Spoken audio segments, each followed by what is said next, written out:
E hoje a ideia da aula é um pouquinho diferente. Assim, a ideia é tratar de um assunto um pouquinho mais conceitual e, de certa forma, um bate-papo sobre ciência de dados. Então, eu não vou estar trazendo aqui coding e tal.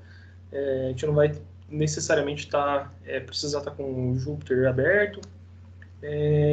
Mas é mais uma discussão de ideias, falando um pouquinho sobre a área de ciência de dados e afins, tá bem? Caso vocês tenham algum ponto para trazer, de certa forma, para enriquecer a nossa discussão e tal, fiquem à vontade, tá bom?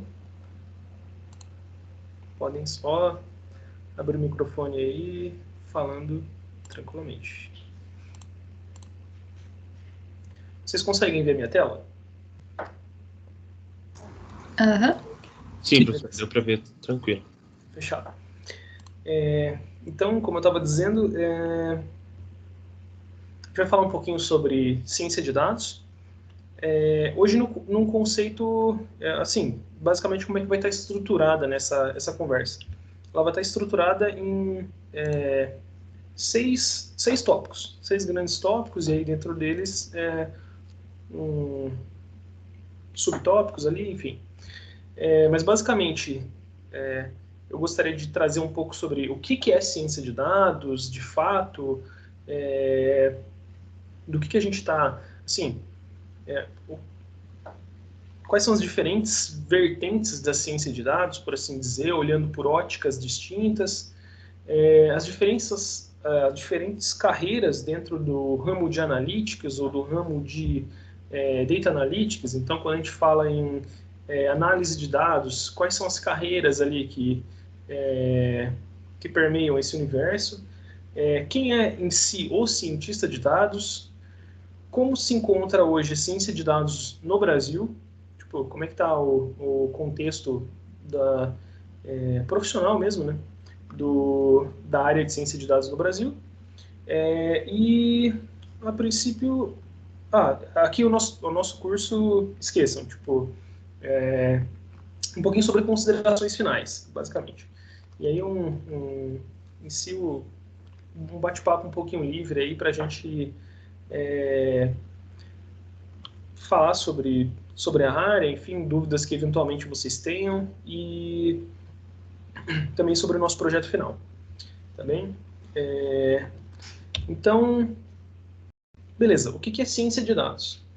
E, a princípio, por que eu estou falando isso, né? A gente está fazendo esse curso de introdução à computação científica, pendendo um pouquinho para a área de Python, né? Então, a gente está usando Python como a linguagem de programação para orientar esse curso de computação. Mas, assim, vocês podem utilizar esses recursos, né, que a gente está aprendendo ao longo do curso de N formas. Então, até mesmo academicamente, né, para expandir o universo de atuação de vocês dentro dos contextos acadêmicos. Então, pode ser que em alguns momentos vocês tenham que fazer testes numéricos acerca de técnicas que vocês estão estudando. A galera que quiser aprender para a área de otimização, de análise numérica, o pessoal da engenharia também faz bastante coisa desse gênero. Mas uma das grandes vertentes da computação, digamos assim, que está bastante hypada, vamos pensar assim, que está bastante em alta, é a área de ciência de dados, da qual eu atuo. Então, acho que faz sentido trazer um pouquinho desse universo e também para contextualizar um pouco do nosso projeto, né? Que vai ser uma aplicação na área de ciência de dados. Então, como eu comentei com vocês, a programação de um modelo e tal, coisa simples, mas que possa dar um gostinho para vocês do que é ali a detecção de padrões e coisas desse gênero. Então, assim, para iniciar esse contexto, do que é ciência de dados, eu acho que faz sentido a gente falar um pouquinho sobre dados. Então, assim, existem várias frases que são utilizadas nesse universo de dados, como data is the new oil. Então,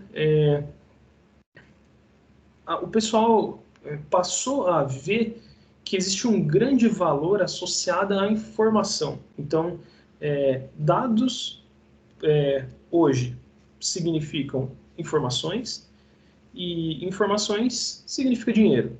Então, assim, como potencializar negócios, como extrair de fato o valor em cima de informações, em cima de dados. É isso que a gente vai ver daqui a pouquinho. Tem uma frase que o pessoal usa bastante também, que é: em Deus nós acreditamos, para todos os outros traga-nos dados. Então, assim, que está relacionado à tomada de decisões a partir do conceito de dados. Então, assim, o que os dados estão de fato apontando para a gente? A gente pode ter um feeling de que talvez o direcionamento que a gente tem que ter para a nossa empresa é X. Então, sei lá, eu tenho um determinado e-commerce e eu falo, poxa, eu acho que vai fazer mais sentido eu nichar ali o meu e-commerce para itens de cunho masculino, por exemplo. Mas por que você acha isso? Não, porque eu acho que vai dar super certo, dar uma roupagem nova ali para o nosso e-commerce só com esse contexto. Legal, mas o que de fato os dados estão mostrando sobre essa tomada de decisão? Será que de fato a maior saída, a maior entrada de recursos, né, e consequentemente a saída de produtos desse ramo? Ou será que você vai estar dando um tiro no pé? Será que não tem um contexto sazonal aí? Você está tomando uma decisão, por exemplo, eu acho que a gente tem que vender no e-commerce só artigos relacionados a mães, então canecas com adesivos e XYZ, mas você está tomando essa decisão uma semana depois do Dia das Mães, e você fala, poxa, deu super certo a gente focar nesse tipo de campanha. Poxa, existe uma sazonalidade aí, né? Então você vai aproveitar essa nova onda só no ano que vem. Então, como de fato contextualizar as suas tomadas de decisão através de dados. E uma frase que também é bastante famosa nesse universo se você torturar os dados o suficiente, eles irão confessar qualquer coisa. E o interessante é a gente frisar esse qualquer coisa. Porque, assim, efetivamente, a gente pode tomar decisões pautadas em dados erroneamente. Se a gente partir dos dados para obtenção de informações e geração de insights, a gente pode chegar em conclusões totalmente diferentes de um mero viés de confirmação. Então, se eu já tenho ali algo que eu quero comprovar e eu utilizo os dados para provar aquela premissa, pode ser que nesse viés de fluxo, digamos assim, de resolução do problema, você tenha perdido informação ou gerado uma informação errônea e, de fato, fazer com que o dado confesse aquilo que não é real. Então, assim, eu poderia dizer, por exemplo, se eu partir aqui da premissa de que, sei lá, pessoas de cabelo escuro são mais suscetíveis a ter casos graves de Covid do que de cabelos claros. Assim, se eu parto dessa premissa e tento achar uma correlação, pode ser que eventualmente eu consiga encontrar alguma coisa e eu despreze N outros fatores e variáveis que estão embutidas nesse contexto e que eu retire esse insight pobre, digamos assim, enviesado. Então, a ideia é sempre a gente partir dos dados sem muitos vieses, sem aquela ideia de aonde de fato eu quero chegar e só confirmar aquilo, para uma ideia de exploração. Então, assim, não é à toa que a área se chama ciência de dados E o profissional que atua nessa área, na área de modelagem, é chamado de cientista de dados, porque cientista está muito relacionado ao âmbito de experimentação. Então, eu sei que parece ser um nome muito bonito, né? Poxa, o Kleber é cientista de dados, mas o que está por trás desse cientista? Está dizendo que eu sou um orquestrador, digamos assim, de experimentações. Então, de fato, eu parto de algumas premissas e tudo bem, mas assim, são as experimentações que vão guiar as minhas decisões. Então, não necessariamente, assim, que tudo que eu vou fazer vai dar certo, todos, assim, eu quero encontrar uma correlação, como a gente falou, eu quero encontrar uma correlação de nichos dentro do meu e-commerce para potencializar o meu negócio. Beleza, esse é um problema de negócio a ser resolvido. Se de fato os dados vão apontar para nichos específicos que geram essa potencialização, a gente só vai poder dizer através dos experimentos. Eventualmente, pode ser que não tenha nenhum nicho que se sobressaia e tal, e a gente acabe por ter um projeto frustrado, de certa forma, mas isso é apenas um processo de experimentação, né? Então, faz parte do trabalho de cientista, e no caso do caráter de ciência. Então, experimentações e provar ou não determinadas premissas que você assumiu e tal. Enfim. Então, beleza. Dado esse contexto de qual a importância dos dados, e obviamente que a gente sabe que hoje a criação de dados é exponencial em relação a, sei lá, a anos atrás. Então, quando a gente pensava assim, poxa, sei lá, o que o governo tem de conhecimento sobre nós para fazer um cruzamento por um imposto de renda, por exemplo. Poxa, eles têm lá informações de determinados formulários que eventualmente você preencheu, bases de dados gigantescas que não poderiam ser processadas em tempo viável. Hoje em dia, a gente cria dados e dados e dados acerca da nossa vida de maneira muito orgânica. Então, sei lá, o Facebook está lá, o Instagram, o TikTok, então você está criando dados e dados, gerando cookies para o seu de pesquisas no Google a todo momento. A capacidade de processamento de informações aumentou muito, então bases de dados gigantescas que antigamente não poderiam ser avaliadas, hoje elas podem ser avaliadas. Então, a ideia é que cada vez mais a gente tenha dados como guiadores de decisões e cada vez mais dados sobre indivíduos. Então, a gente consiga cada vez mais individualizar as análises. Então, hoje eu consigo fazer uma análise muito específica para um determinado usuário se eu tiver dados suficientes sobre aquele usuário. Então, você pode até, inclusive, olhar no Google, tem, se não me engano, Ad Settings, o nome da plataforma ali do Google, que infere determinadas coisas sobre você. Então, será que você é casado? Não é? Você tem interesse sobre tais carros? E tudo isso é feito através da utilização de dados ali, de navegação, enfim, de como você se comporta nas mídias e enfim, basicamente é isso. Então, dado esse contexto da importância dos dados e como eles podem nos ajudar, eu acho que é interessante a gente falar um pouquinho sobre o que de fato é ciência de dados.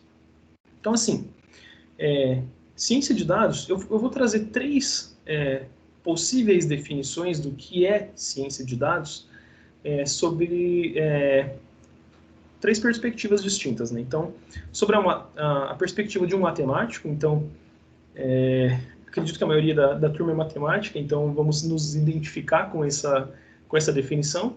Então, um matemático diria que ciência de dados é um conjunto de técnicas e algoritmos voltados à detecção de padrões em dados.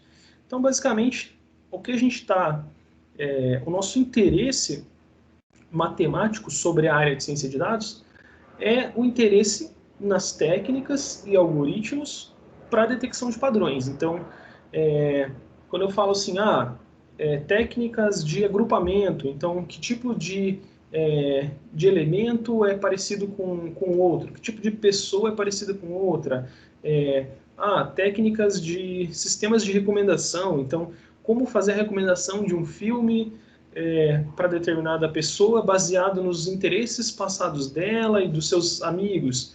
Então, o nosso interesse matemático está muito voltado para como essas técnicas performam, quais são os critérios de convergência, por exemplo, dessas técnicas, análises teóricas, né, acima da robustez dessas técnicas, enfim.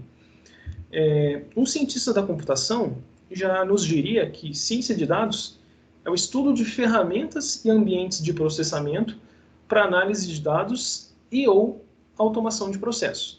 Então, o interesse de um cientista da computação, ou o viés que ele traz para a análise de ciência de dados, né, para o universo de ciência de dados, é justamente o viés de ferramentas, o viés de ambientes de processamento. Então, como é que eu faço para, por exemplo, processar e analisar dados que têm escalas gigantescas?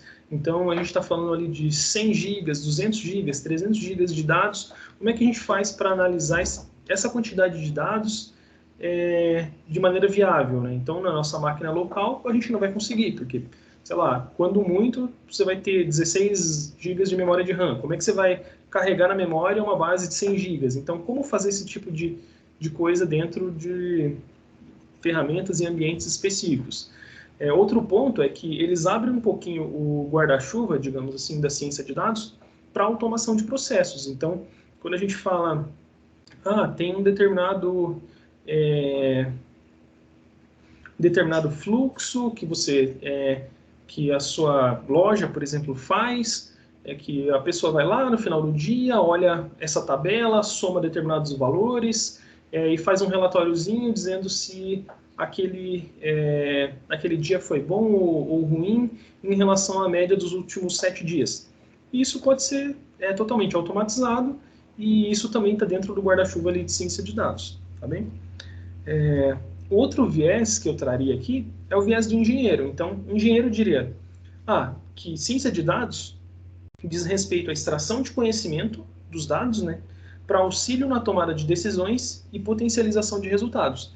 Então, assim, todo esse ambiente de técnicas, algoritmos, ferramentas, ambientes de processamento estão ali por si só como ferramentas a serem utilizadas para a extração de conhecimento e para a tomada de decisão. Então, assim, o matemático pode fazer um estudo sobre uma técnica de aprendizado de máquina, como, por exemplo, sei lá, Support Vector Machines. Então, a gente pode analisar a teoria de convergência, 1 milhão de conceitos por trás dessa técnica, sem necessariamente passar por uma aplicação. Enquanto que o engenheiro vai ter o viés de, não, tudo bem que ele funciona bem, funciona assim, assim, assado, na teoria, mas e na prática? Como é que essa coisa funciona e como eu posso usar isso para potencializar os resultados dentro de uma empresa e dentro de um negócio? Então, no final das contas, ciência de dados é tudo isso aqui. É tudo isso que esses 3 vieses trazem. A gente poderia destacar ciência de dados, no final das contas, como sendo uma junção de 3 áreas, que é a junção de ciência da computação, matemática e estatística, então essas relações teóricas, e o conhecimento de negócio. Então, assim, até tem aqui, né, no diagramazinho de Venn aqui, o que seria? Quando você estuda assim, você fala de ciência da computação e matemática, sem pensar em conhecimento de negócio, geralmente você está fazendo estudos sobre aprendizado de máquina. Então, técnicas de aprendizado de máquina, como eu comentei com vocês.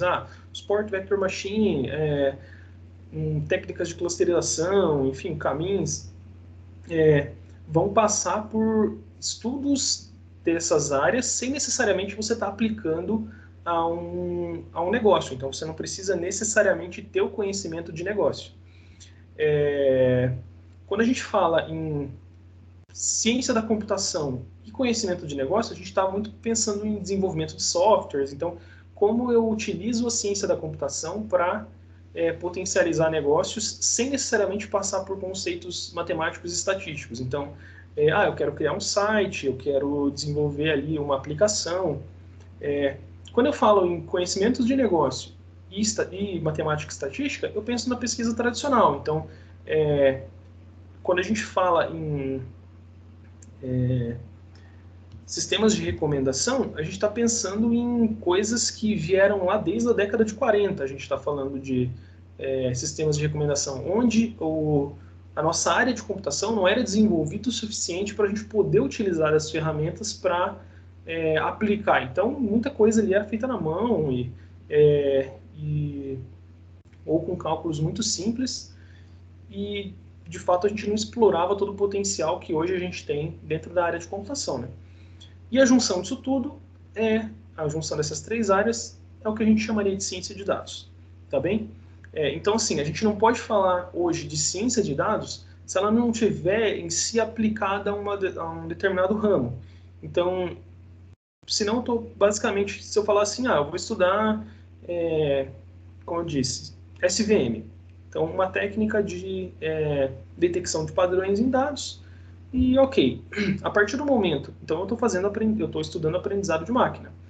A partir do momento que eu falo, beleza, como eu faço para utilizar SVM num problema de detecção de cânceres malignos e benignos? Opa, agora eu estou fazendo ciência de dados, porque agora eu estou aplicando meu conhecimento matemático e estatístico em um problema de negócio. Então, nesse caso, o problema de negócio, vamos dizer assim, seria um problema na área da medicina, tá bem? Alguma dúvida até aqui, pessoal?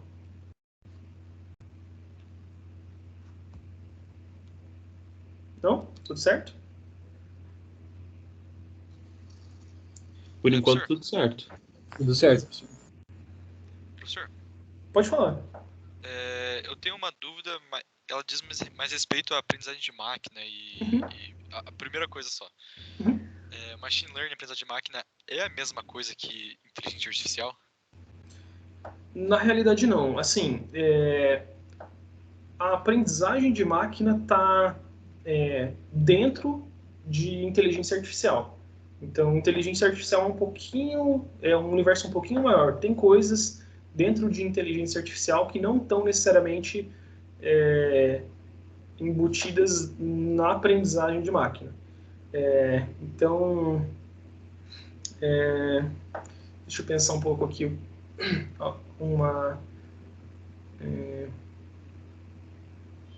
Um caso em que essas coisas não... que você está falando de inteligência artificial necessariamente, mas não está falando sobre aprendizagem de máquina.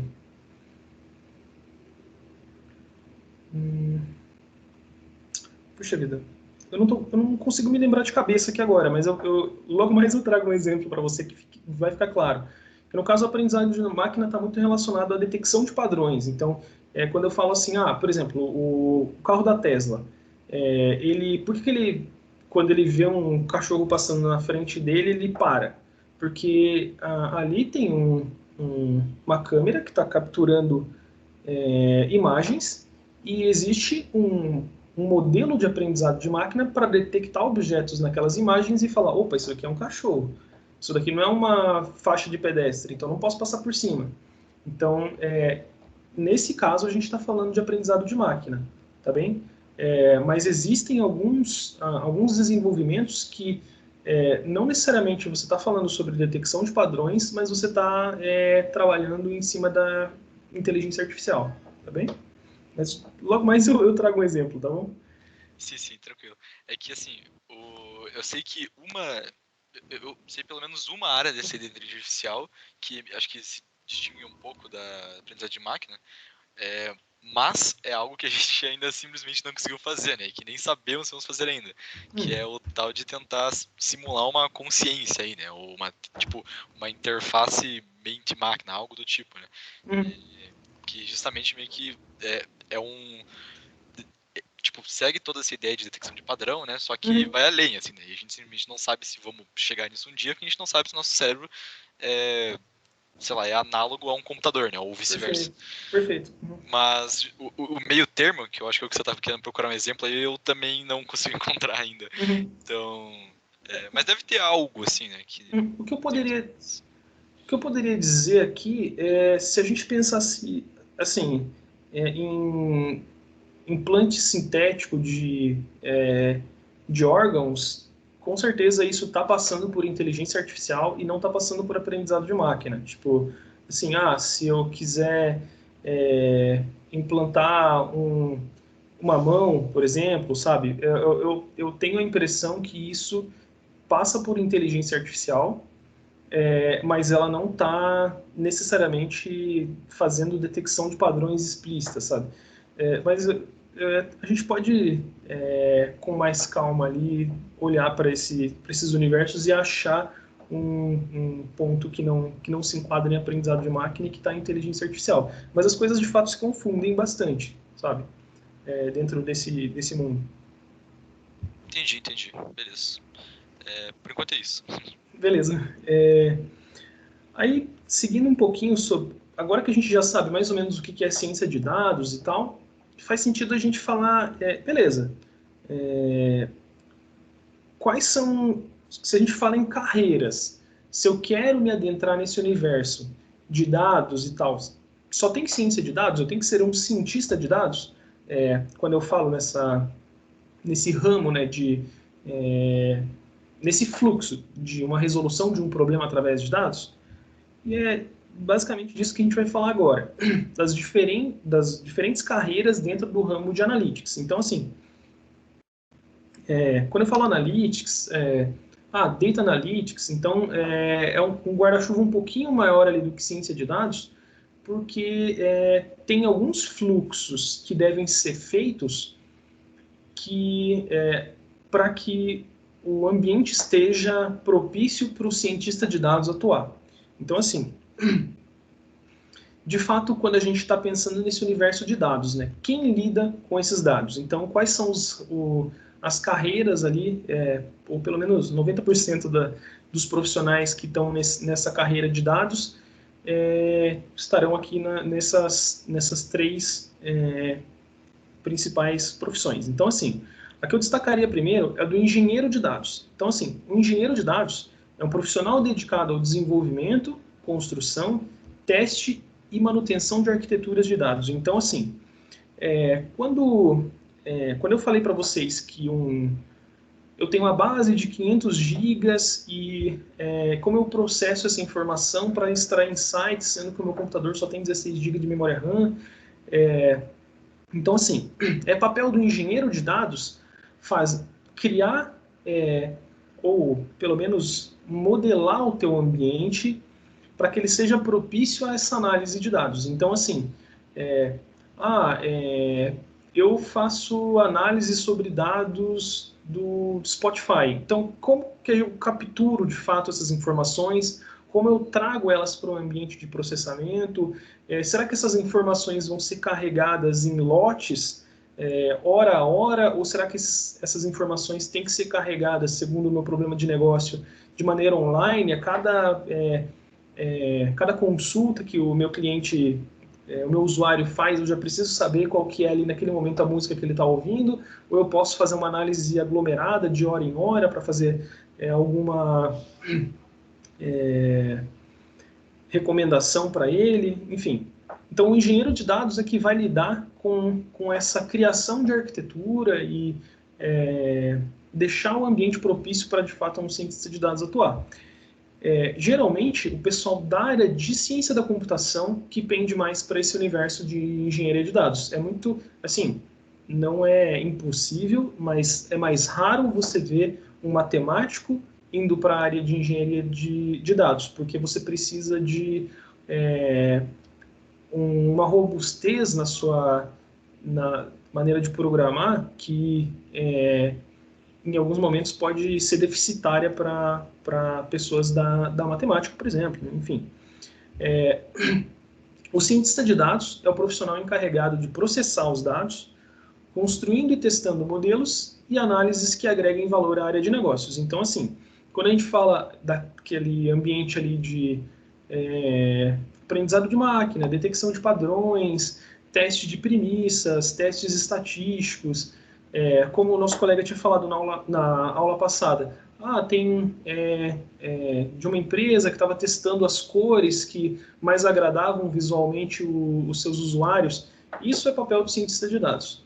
Ele vai fazer testes ali que corroborem para determinadas tomadas de decisão e de maneira que isso possa agregar valor ali à área de negócio. E aí vai existir engenheiro de machine learning. Essa é uma carreira até recentemente nova, porque isso estava muito atrelado aos jobs, vamos dizer assim, do cientista e do engenheiro. Então, quando você fazia um modelo, ficava aquela, puxa, mas quem vai implantar de fato essa solução? Quando eu falo assim, agora eu descobri quais são as capas ideais para os filmes da Netflix para cada pessoa. Então, eu quero que para essa pessoa sejam capas mais sombrias, para essa pessoa seja uma capa mais family friendly, vamos dizer assim. Como é que eu implanto isso na plataforma da Netflix? Então, nesse caso, hoje a gente já tem um profissional que se chama engenheiro de machine learning, que ele tem por escopo a implantação desses modelos criados pelos cientistas de dados, de maneira que garantam a disponibilidade e confiabilidade dos outputs, porque, como a gente comentou, você vai fazer uma análise em cima de milhões e milhões de dados, então você tem que, de fato, garantir a confiabilidade daquele output. Será que, para aquele cliente, aquela capa, aquele encarte para o filme é o ideal? Ou será que você, digamos assim,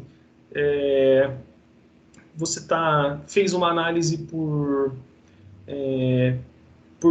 pessoa ali, por contas, e no momento em que o engenheiro de machine learning for fazer a implantação, ele faça pela conta num contexto geral. Então, assim, se eu tenho uma conta, minha esposa tem uma conta, não, joga um encarte lá pela conta geral. Será que essa é a melhor decisão? Será que essa é a única decisão viável? Então, isso passa muito pelo engenheiro de machine learning. Então, assim, basicamente, só recapitulando, o engenheiro de dados é o cara que vai capturar a informação do ambiente origem e vai consolidar em um ambiente de processamento que seja viável, em um ambiente que seja viável o processamento. Então, de diferentes fontes, podem ser dados estruturados e não estruturados. A gente está falando muitas vezes de análise de áudio, análise de imagem, análise de tabelas. Então, poxa, será que você consegue guardar uma tabela e um áudio numa mesma estrutura? Então, assim, ou você tem que colocar os áudios imersos em outra estrutura, onde o tipo de dados, assim, onde a própria ferramenta consiga lidar com esses dados não estruturados de maneira adequada, né? Porque uma coisa é quando você tem uma estrutura bonitinha de uma tabela, outra coisa é quando você tem um áudio e tem áudios que você tem que analisar que são de 5 minutos, outros que são de 10 segundos, como você compara essas informações. Então, esse é um papel em si do engenheiro de dados. Quando ele já imergiu os dados em um ambiente propício ao processamento, entra o cientista de dados. O cientista de dados está responsável por fazer essas análises, né, retirar esses insights e criar os modelos que vão gerar as tomadas de decisão. E esses modelos, eles são entregues para o engenheiro de machine learning, que coloca eles em produção na ferramenta ali que vai ser usada, né? Então, se você se você está fazendo um case para a Netflix, como é que você implanta isso de fato na plataforma da Netflix, e seja ela para mobile, seja ela para televisão, Smart TV, seja ela para o computador. Então, como é que você implanta essa solução em diferentes ambientes, né? Então, as carreiras possíveis, ou pelo menos uma grande parte delas, obviamente que tem várias outras carreiras aqui que a gente pode destacar dentro da área de dados. Então, Tem o Tech Recruiter, então o cara do RH que é especializado em recrutar pessoas da área de Analytics. Tem o cara que... as pessoas que são específicas em orquestrar os modelos de trabalho. Então, a gente trabalha em modelos ágeis. Então, como é que esses caras fazem, assim, orquestram as cerimônias que ocorrem, né? Tipo, de checkpoints, essas coisas. Como é que está o modelo, como é que está isso? Então, assim, existem diversas carreiras, mas essas três aqui são as mais importantes para o fluxo de modelagem, de fato, para você resolver um case, digamos assim, tá bem? Tem algum ponto que vocês querem destacar, alguma dúvida? Acho que faz sentido. Caso não tenha, eu vou passar para o próximo tópico. Tudo certo? Tá, então, tá bem. Agora, já que a gente já definiu qual é o papel do cientista de dados, é interessante agora dizer quem é esse profissional, né? Quais são de fato as skills que esse cara tem que ter, como é que ele, sejam elas hard skills, que são conhecimentos acadêmicos, podemos dizer assim, as soft skills, então a maneira com que você lida com as coisas e tudo mais. Então, de fato, quais são os conhecimentos que um cientista de dados tem que ter, né? A gente costuma dizer que o cientista de dados ele tem que ser bom, no geral, em matemática, em ciência da computação, em estatística, em processamento paralelo e distribuído e ter conhecimentos de negócio. Então, de quem a gente está falando? Do Chuck Norris? Não. A gente está falando de uma equipe multidisciplinar. Então, assim, quando a gente fala, poxa, Kleber, então você é o cara que entende de tudo isso. Não. Eu entendo, assim, eu tenho uma força maior no pilar de matemática e tenho conhecimentos básicos, por assim dizer, na área de ciência da computação, na área estatística, no processamento paralelo distribuído e no meu conhecimento de negócio, que no caso é o banco. Então, eu trabalho para o Banco Itaú, tenho uma área específica que se chama Personalité, que é um segmento do banco. Então, muito provavelmente vocês já devem ter ouvido falar, né? Tem os clientes do Itaú Agências, do Itaú Uniclass e do Itaú Personalité, que é um segmento de alta renda. Eu trabalho dentro desse segmento. Então, eu desenvolvo modelos para a franquia do Personalité. Então, eu tenho que ter esse conhecimento de como o business deles atua. Então, esse pilar tem que ser forte, mas, digamos assim, não necessariamente que eu tenho que saber tudo sobre ciência da computação, porque vai haver um par meu ali dentro da minha equipe que manja bastante de ciência da computação e não manja muito de matemática. Então, quando a gente poxa, a gente precisa modelar esse problema de uma forma matemática para resolver ele. Então eu vou fazer essa modelagem, e aí quando a gente passar para a área de fato, computação em cima daquele universo, ele vai atuar em conjunto comigo. Então é isso. A carreira de ciência de dados, por ela ser multidisciplinar, a ideia é que a gente de fato atue em equipe e que seja um trabalho bem colaborativo. Então, assim, a expectativa é que não haja ali competição dentro da equipe para se sobressair, digamos assim, porque, de fato, cada pessoa vai atuar no seu viés, que é igualmente importante, e buscando ali uma solução única para um determinado problema. Então, a ideia não é que eu me sobressaia pelo meu conhecimento matemático, porque ele é só mais um pilar ali dentro de diversos pilares que são importantes para o desenvolvimento da solução. Então, falando um pouquinho sobre o histórico da carreira de ciência de dados, em 2012 foi lançada uma revista que deu bastante destaque para a área de ciência de dados, uma matéria numa revista, que dizia que cientista de dados era a profissão mais sexy do século XXI. Então, assim, muito por conta dessa questão de você poder, de fato, tomar decisões de maneira analítica e tudo mais, tem todo um contexto, se vocês quiserem uma hora dar uma olhadinha na Harvard Business Review, acho que é interessante. Então, caso vocês queiram ingressar nessa carreira, na carreira mais sexy do século XXI, junto conosco, né? Fiquem à vontade. Então, quais são as skills mais desejadas para a gente ingressar nesse universo de ciência de dados, né? Para sermos um cientista de dados? Então, assim, o primeiro ponto que eu destacaria é a formação em uma área quantitativa. Então, obviamente que não é uma restrição, você não, assim, caso você seja formado em matemática, estatística, física, computação, poxa, vai te ajudar muito.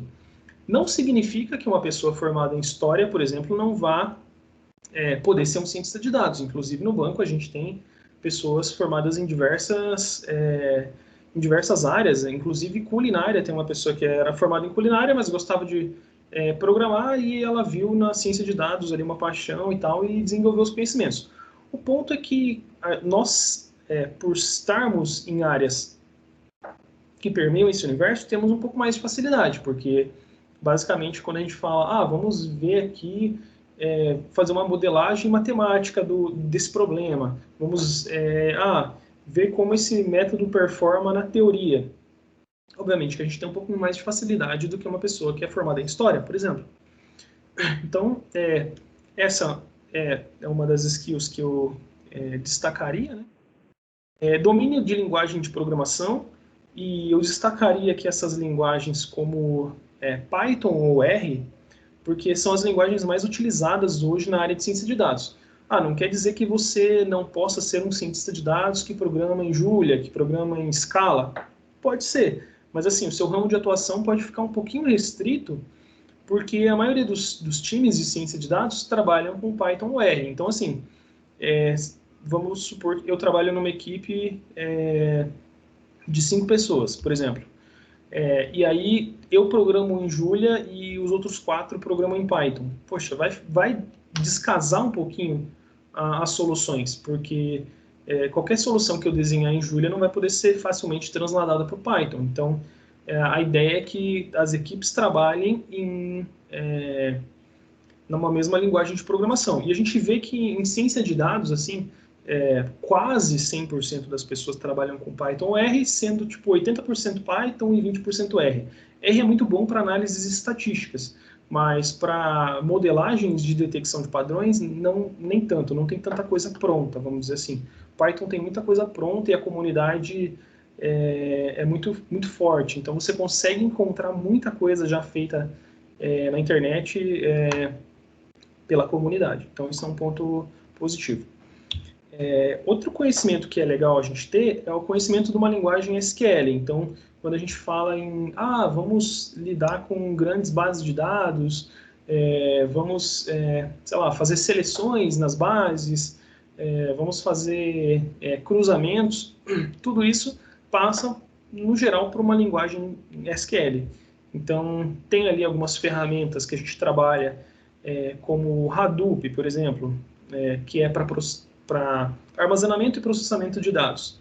Ele exige do conhecimento de HiveQL, que é vamos dizer assim, uma nova roupagem do SQL. É o SQL, se você souber SQL, você consegue aplicar o HiveQL com certa facilidade. Tem uma outra sintaxe que é diferente, mas no geral as coisas funcionam bem parecidas. Então, é legal você saber uma linguagem de SQL para você estar dentro desse universo de tratamento de dados, enfim. Seria legal também, quando eu penso na construção de um cientista, que ele tenha, ou aliás, na construção de um perfil de um cientista, ou para pescar esse cara, vamos dizer assim, do mercado. Na experiência prévia na área, no sentido de, seja ela acadêmica, seja ela através de determinados cursos, como esse que a gente está fazendo, Perfil no Kaggle, como eu comentei com vocês, eu acho que eu comentei com vocês, uma plataforma de competições, que é o Kaggle. Então, assim, lá tem uma série de problemas de negócio, competições que são abertas, algumas dão até premiação. Então, resolva esse problema aqui em tanto tempo, com determinada equipe, ou de maneira solo, e esses perfis no Kaggle, obviamente, chamam a atenção, caso você ganhe competições e tudo mais, mostre engajamento, obviamente que isso vai mostrar a sua cara ali pro povo, né? E as experiências acadêmicas, como por exemplo essa que a gente está tendo, né? Ou até mesmo se vocês fazem a dissertação já em um método de aprendizado de máquina, isso pode ajudar bastante a ingressar nesse universo e também chamar a atenção de recrutadores, coisas desse gênero. Então é isso. Então esses seriam as skills que eu destacaria como hard skills, vamos dizer assim, que são relacionadas a um conhecimento rígido, né? Então você de fato tem que estudar ali para obter aqueles conhecimentos. Mas e com respeito a soft skills? Então, com respeito à maneira com que você lida com o universo, por assim dizer, né? Eu destacaria muito a vontade constante de aprender e se atualizar. Então, esse é um ponto que é bem pulsante na carreira de um cientista de dados. Eu vou dar um exemplo do Itaú. Nós temos 8 horas semanais dentro da nossa carga horária dedicadas aos estudos. Então, assim, eu tenho uma carga horária de 40 horas, né, que seria natural de um bancário, e dentre essas 40 horas, 8 delas são dedicadas ao estudo. Então, e no meu caso é na segunda-feira, tanto que é por isso que eu tenho esse tempo para me dedicar ao meu doutorado. Então, na segunda-feira eu estudo coisas relacionadas à minha tese, preparo materiais para a gente conversar aqui, né? E, enfim, leio novos artigos, novas técnicas, aprendo coisas que possam me ajudar, sejam elas no trabalho ali, né?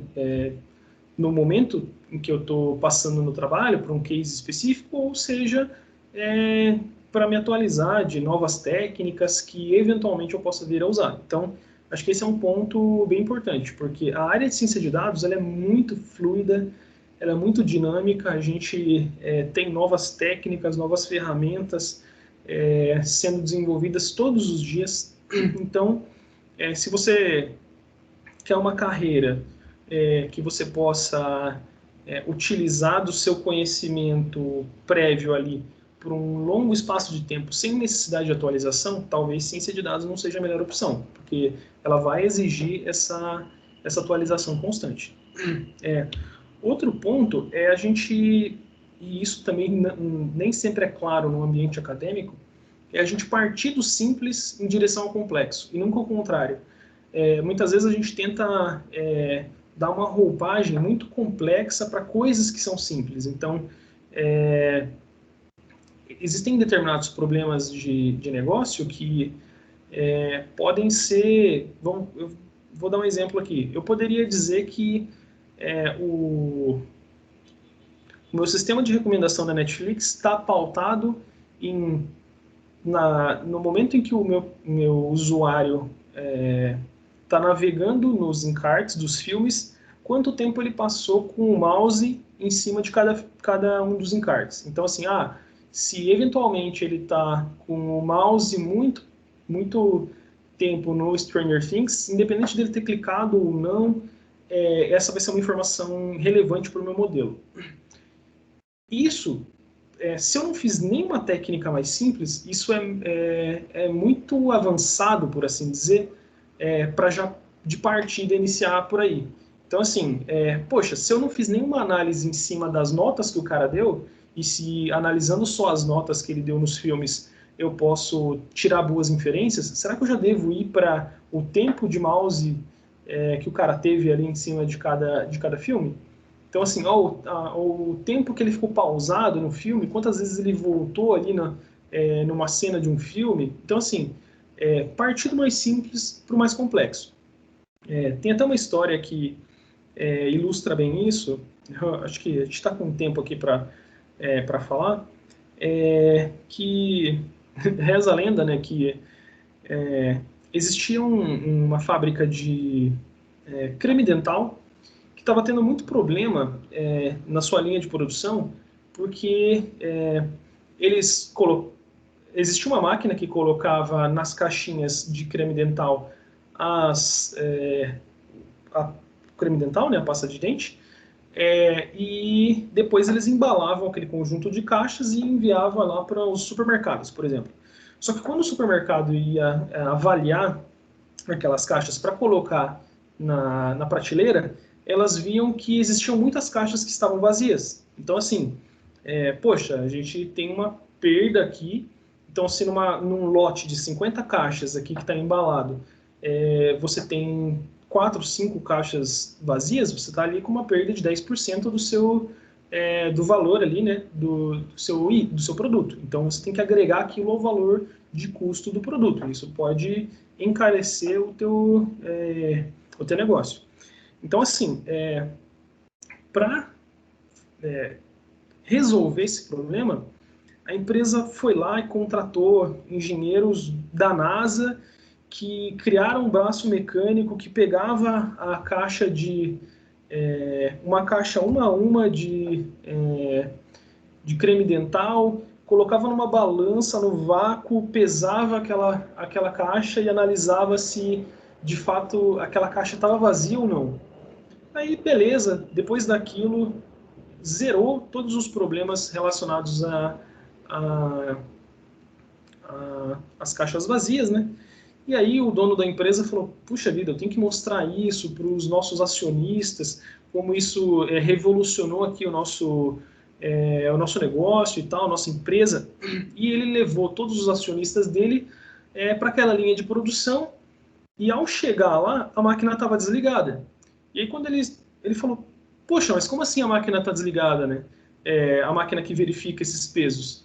E daí o pessoal da linha de produção falou, não, nossa, essa máquina fazia muito barulho, é ruim aqui para a gente trabalhar, a gente deixou ela operando uns 2, 3 dias, depois não deixou ela, desligou ela e deixou ela sem operar. E aí o dono da empresa falou, tá, mas e como o problema das caixas foi resolvido, se a máquina está vazia, se a máquina está desligada? Eles falaram, tem a linha de produção aqui com uma esteira, a gente colocou um ventilador aqui na esteira, se a caixa está vazia, como ela é muito leve, o vento tira ela da esteira e o problema está resolvido. Então, assim, essa é só uma ilustração para dizer quanto partir do simples, olhar de fato o problema de negócio e partir do simples faz sentido. Então, muitas vezes a gente quer criar uma solução muito complexa e tal. Então, assim, eu tenho um problema, por exemplo, de falso positivo em detecção de metais em caixas eletrônicos no banco.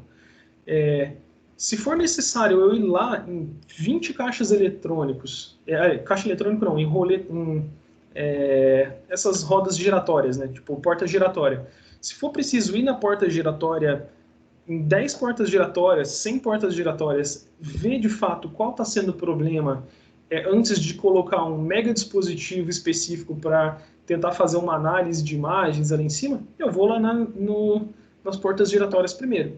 Então, assim, eu acho que passa muito dessa análise de sair do simples e ir em direção ao complexo. Outro ponto é fazer a ponte de conhecimento técnico para as áreas de negócio. Então, assim, muitas vezes inclusive a gente que sai da academia, sai com a ideia de, nossa, como eu disse, quanto mais complexo, quanto mais robusto, mais bonito, né, mais sofisticado as coisas são, melhor é. E isso faz com que a ciência de dados em si pareça mágica para o pessoal da área de negócio que não é técnica. Então, tem uma série de analistas que trabalham comigo que eles entendem de outras vertentes que não são necessariamente de modelagem. Então, quando eu falo assim, eu quero fazer um modelo para descrever qual que é a probabilidade desse cliente contratar tal produto. Eu tenho que, de fato, saber fazer essa ponte de conhecimento técnico desses algoritmos e tal para o universo de negócios sem que aquilo pareça extremamente complexo, porque isso desengaja as pessoas que estão à sua volta e como dá a ideia de que tudo é mágica, nossa, o cara fez uma coisa super complexa ali que ninguém entende e tal, isso tira um pouco o contexto de ciência, porque assim, nada é tão complexo, nada na ciência é tão complexo que não possa ser explicado, sabe? Se você não está sabendo explicar para um leigo aquilo, é que talvez você não tenha entendido direito aquilo, sabe? Então, e isso gera uma série de outros pontos, né? A gente já vê, por exemplo, a nossa falta de cultura com relação ao conhecimento científico que está causando hoje no país e tal. Então, assim, a ideia é que a gente consiga fazer essa ponte de conhecimento para que as coisas sejam simples o suficiente para os leigos entenderem o que está sendo feito. Então, você tem que ter ali o conhecimento técnico, robusto e aprofundado, mas você também tem que conseguir trazer aquilo para uma conversa de café, tá bem? Outro ponto é sempre caminhar entre a teoria e a prática. Então, quando a gente fala no nosso viés ali de matemático ou do de engenheiro, muitas vezes o engenheiro vai estar muito pautado na prática, o matemático vai estar muito pautado na teoria. A gente tem que unir esses dois universos. Nada, assim, não tem como a gente fazer nada que dependa apenas da teoria para resolver um problema de negócio, porque senão a gente não põe na prática nada, aquele problema não é resolvido. E se a gente olhar pura e simplesmente para a prática, pode ser que a gente esteja esquecendo de alguma premissa teórica que vai invalidar aquele método. Então, vamos dizer assim, tem um teste estatístico para verificar se duas populações aqui são extraídas de uma mesma... se duas amostras são extraídas de uma mesma população. E eu vou lá e faço aquele teste estatístico e eu falo, legal, tipo, é verdade. Mas será que para isso ser verídico, essa população não tinha que ser gerada por uma distribuição normal? Puxa vida, tinha, e eu não fiz esse teste. E aí isso invalida todos os próximos passos e direcionamentos que eu tive a partir daquela decisão, né? Então é sempre fazer esse caminho entre a teoria e a prática, tipo, nunca salientar mais uma do que outra, tá bem? Então acho que essas são as skills que eu destacaria aí para um bom cientista de dados ou para pessoas que são entusiastas na área, né? Acho que tem algum ponto, pessoal? Ou a gente pode passar para o próximo item.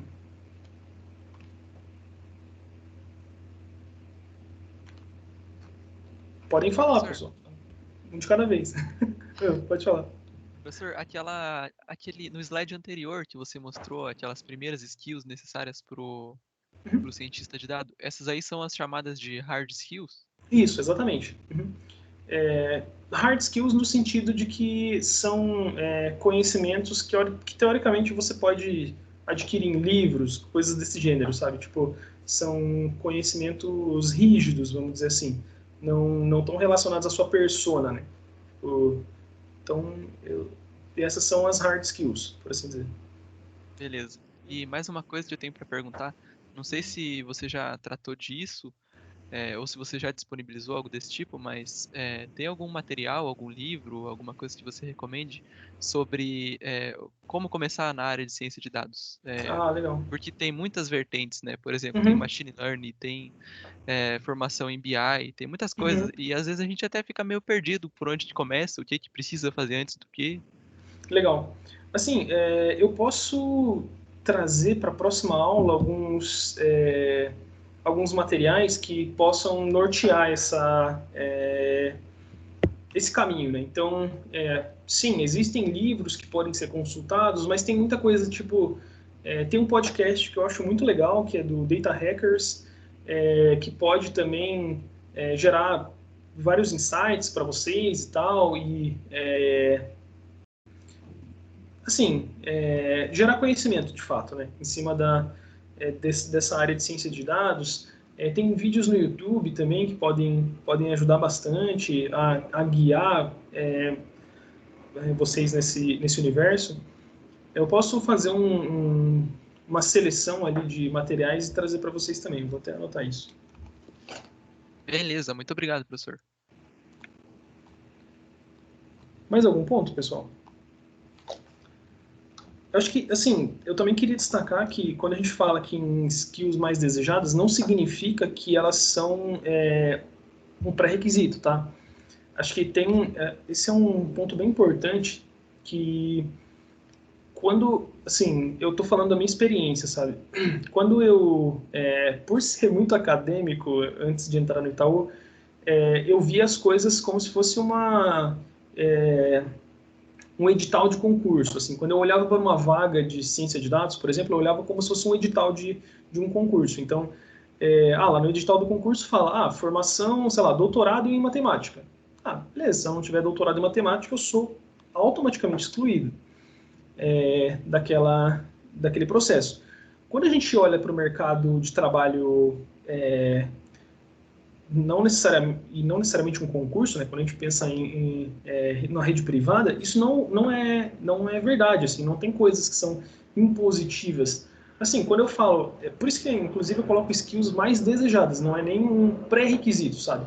Quando eu falo lá, domínio em linguagens de programação Python R. Cara, se você tiver um domínio básico, pode ser que isso já seja o suficiente para a empresa. Então, assim, formação em área quantitativa. Poxa, quer dizer então que se eu sou formado em, sei lá, geografia, não vai rolar? Não necessariamente. Quer dizer que muitas vezes eles vão puxar a régua lá em cima e vão exigir o Chuck Norris, digamos assim, e aí vai caber a você fazer esse processo e eles olharem, poxa, qual que é o cara mais próximo, a pessoa mais próxima desse suprassumo aqui de ser que a gente colocou. É essa pessoa aqui. Então tá bom. Então serve, sabe? Então não são coisas impositivas de fato. Se você fala assim, não, puxa vida, eu não tenho perfil no Kaggle, então nunca vou começar, eu nunca vou conseguir um trabalho na área de ciência de dados. Não necessariamente. Acho que são coisas aqui, cada um desses tópicos vão enriquecer o currículo de vocês, mas não são pré-requisitos, sabe? Acho que é bom destacar isso, tá bem? Acho que queria ser bem sucinto aqui nesse tópico que fala um pouco sobre ciência de dados no Brasil, que assim, só para dar um contexto, né, porque de fato a área de ciência de dados é uma área que está em alta no mundo todo. No Brasil não é diferente. Assim, a gente tem um delay em relação a ferramentas e até mesmo maturidade das áreas com respeito aos profissionais de ciência de dados. Temos. Muitas vezes é como eu falei para vocês, como ciência de dados em alguns momentos parece meio mágica, vamos dizer assim, pode ser que uma empresa venha querer contratar você para fazer análise de dados que ela nem tem. Então, assim, eu queria muito fazer análise de dados em cima dos dados do Facebook, sei lá, para alavancar minhas campanhas de marketing. Tá bom, mas você tem acesso a esses dados do Facebook? Não tenho, mas acho que você consegue, né, na internet. Não necessariamente. Tipo, muito provavelmente esses são dados privados que eu não posso ter acesso, né? Então, assim, passa lá por diversas regulamentações e que sem eles eu não posso fazer as análises. Então, assim, existe sim um gap ali, mas de fato o mercado está muito aquecido. Tem ali salários que estão bastante alavancados, pensando para uma pessoa que sai da graduação e entra nessa área, eu julgo ser salários muito bons ali. Assim, falando em números, a gente pode pensar que um cientista de dados júnior ganha, sei lá, entre 5 e 6.500. Tipo, eu acho um salário bom para uma pessoa, para um júnior, tipo, recém-formado, sabe? Então, de fato, faltam profissionais qualificados e por isso que justifica o próximo tópico, que são esses salários alavancados. Então, como agora que está começando cursos específicos de ciência de dados, você vai ver graduações de ciência de dados surgindo no Brasil há pouco tempo, coisa de 2 anos, então nem tem pessoas formadas nesses cursos ainda, né, graduados em ciência de dados. Então existe um grande gap aí de profissionais qualificados. Então, verificando essa brecha de mercado, eu acredito que seja um bom momento de iniciar os estudos e tal, e e avançar nessa área. Como eu falei, existe uma certa imaturidade por parte de algumas empresas. A gente costuma até brincar que o cientista de dados, para alguns, é considerado um Apple Watch.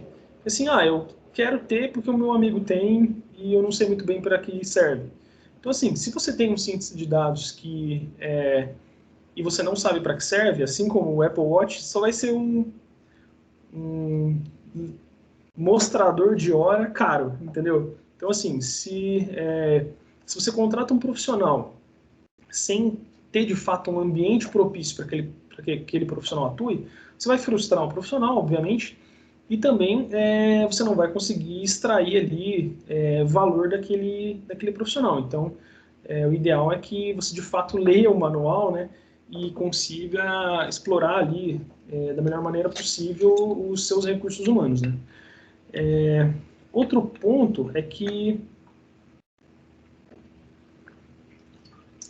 esse é a gente está lidando com um ambiente com um grande potencial a longo prazo.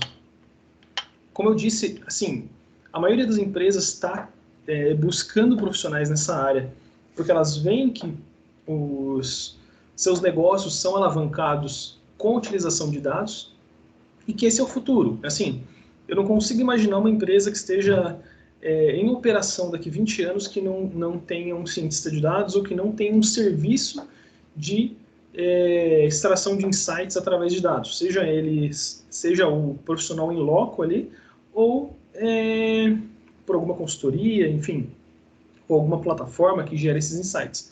Então, acho que é um ambiente de bastante potencial a longo prazo. E para a gente que, no geral, está passando aí por uma crise, né? Tipo, o Brasil está passando por uma crise, muitos desempregados, tudo mais, uma certa incerteza, até mesmo para as pessoas que têm uma formação acadêmica robusta, tipo concursos na área de licenciatura, né? Estão cada vez mais escassos, então eu acho que é legal abrir o leque para esse universo também. Um ponto, alguma dúvida até aqui, pessoal? Vocês acham que dá para continuar ou tem algum ponto que vocês querem pontuar? Nessa parte eu não tenho dúvida. Show.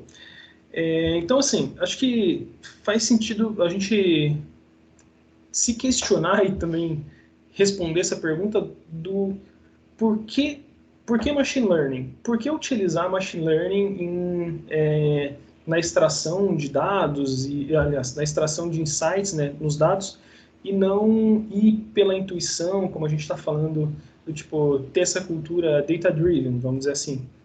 Por que isso, né? O primeiro tópico seria entender como as empresas fazem ou faziam, muitas empresas fazem ainda, modelagem tradicional e depois vir para a ideia de por que o machine learning impulsiona esses negócios.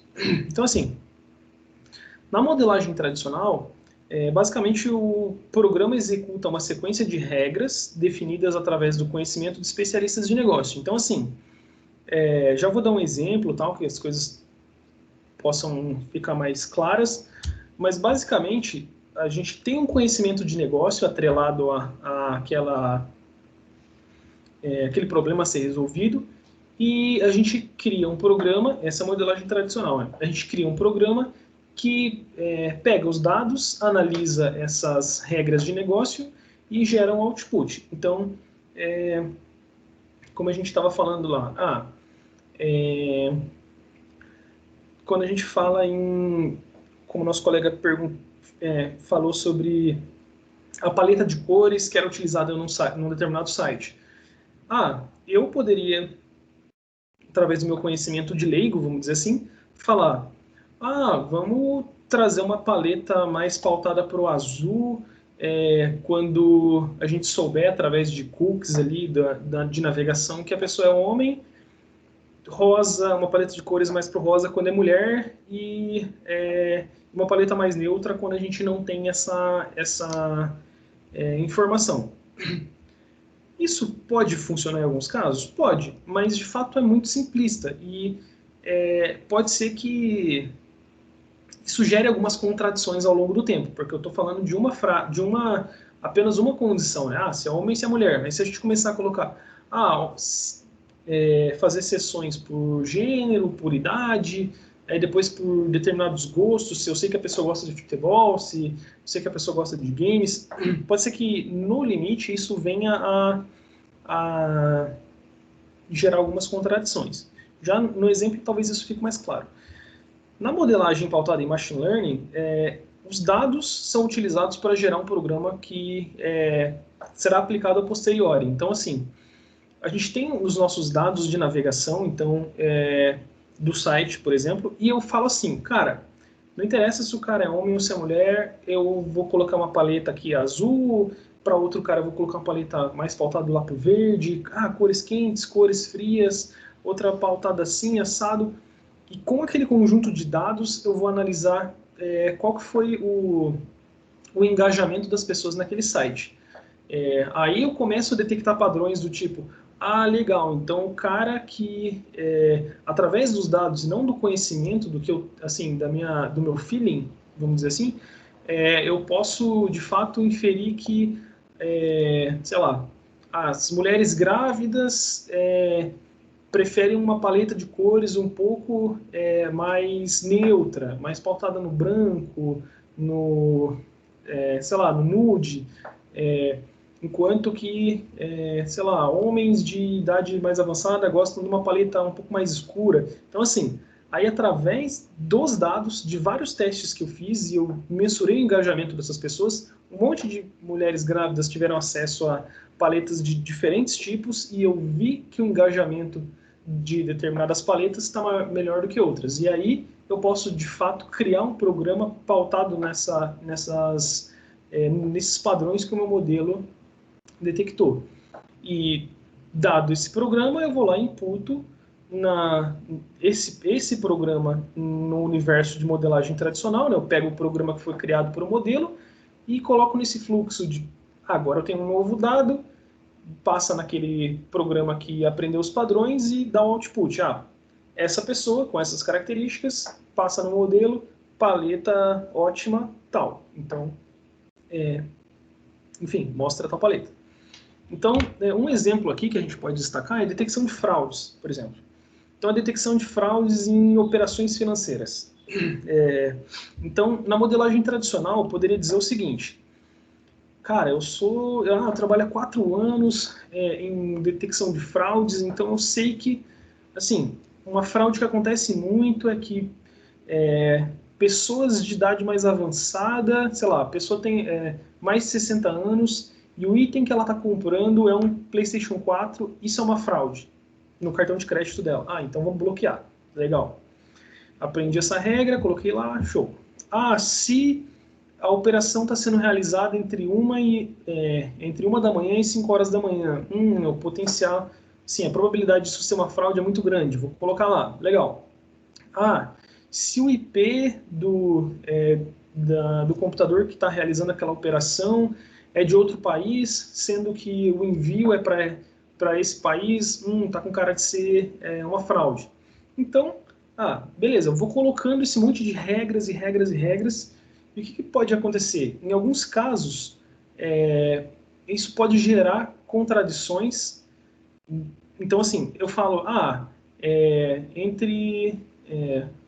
sei lá, isso pode gerar contradições no sentido de que uma regra pode não ser necessariamente... A interseção entre regras pode dar um conjunto vazio. Então, assim, você vai criando regra e regra e regra ali que, num momento, aquilo parece não fazer mais sentido, sabe? Você está falando de um contexto muito específico e que pode não significar mais nada. Então, assim, e outro ponto é que a gente só vai conseguir explorar contextos simples através de regras de negócio. Em nenhum momento eu vou falar o seguinte, se o e-mail de cadastro do cara tem mais números do que caracteres, do que letras. Então, se o e-mail do cara é do tipo 53s1927@gmail.com. Isso é uma possível fraude. Poxa, como é que eu vou ter esse insight maluco, né? Então, assim, no geral, a gente vai explorar contextos simples. Então, quando a gente utiliza um modelo de machine learning para detectar esses padrões, o que eu falo? Cara, eu boto lá a idade do cara, eu boto o horário que foi feita aquela transação, se o IP foi de qual região, coloco o item, coloco como é que era o e-mail dele, XYZ, tipo, 1 milhão de variáveis ali, falo, esse cara foi uma fraude. Essa transação com essas variáveis não foi uma fraude. E a partir disso, posso utilizar um modelo que explora regras muito mais complexas, então, muitas vezes nem interpretáveis, quando a gente pega modelos baseados em gradient boosting, que são uma evolução de modelos de árvores, quando eu pego redes neurais, de fato, a gente nem consegue interpretar o que a máquina está fazendo ali para tomar aquela decisão. Então, você pode tem alguns cases interessantes na internet do tipo modelos generativos, onde você começa um determinado texto e o modelo vai escrevendo e termina ali, e ele escreve tipo poemas, por exemplo, de autoria própria, uma autoria de máquina. E você não consegue explicar por A mais B, vamos dizer assim, que por que tem essa palavra e não aquela, sabe? Então, assim, porque de fato ele explora regras não lineares, ali, entrelaçamento entre variáveis e tal. Outro ponto é que, no geral, modelos de machine learning não necessariamente necessitam de um conhecimento prévio. Então, eu hoje posso desenvolver modelos de detecção de câncer, sei lá, cerebral, sem necessariamente entender as nuances de um câncer cerebral. Depois, para resolver esse problema como um todo, eu vou ter que ter uma sinergia com as pessoas que entendem e efetivamente construir uma solução robusta para esse contexto. Mas, assim, eu consigo criar versões ali de soluções sem necessariamente ter esse conhecimento. Então, eu posso destacar aqui alguns casos em que pessoas, até cientistas de dados do Itaú, se debruçaram para ver problemas, assim, cases relacionados à Covid. Então, como é que você pega uma imagem por exemplo, de um raio-x do cara e verifica se o cara é um potencial, tá com potencial de ter Covid ou não, por um raio-x. Isso pode ser feito sem necessariamente eu saber que são essas manchinhas brancas aqui que indicam, sei lá. Então, assim, isso é uma coisa interessante. E no caso aqui, né, nesse caso em questão, os dados apontam as estratégias dos fraudadores. Obviamente que isso é uma faca de dois gumes, porque à medida que você cria estratégias para lidar com os fraudadores, eles criam estratégias de burlar as suas regras. Então, você tem que ir meio que iterando ali, né? Eles vão criando regras para burlar você cria regras para embarrear esses fraudadores e as coisas, a dinâmica é essa, no final das contas, né? Então, queria comentar um pouquinho sobre uma introdução aqui ao universo de classificação, que é uma das áreas do aprendizado de máquina, já que a gente está falando de possíveis cases, né, serem respondidos e tudo mais. Então, falar um pouquinho sobre esse universo de classificação, que está dentro de detecção de padrões, para ir guiando ali para o nosso projeto, tá bem? Algum ponto aqui, pessoal, desculpa, sobre modelagem tradicional versus modelagem pautada em machine learning? Acho que não, professor. Beleza, obrigado. Então, assim, falando aqui sobre classificação, o primeiro ponto que eu queria destacar é o que é um aprendizado supervisionado. Então, assim,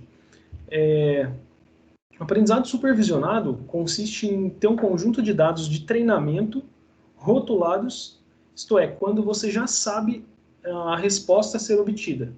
Assim, os modelos aprendem os padrões e são utilizados para inferências em novos dados.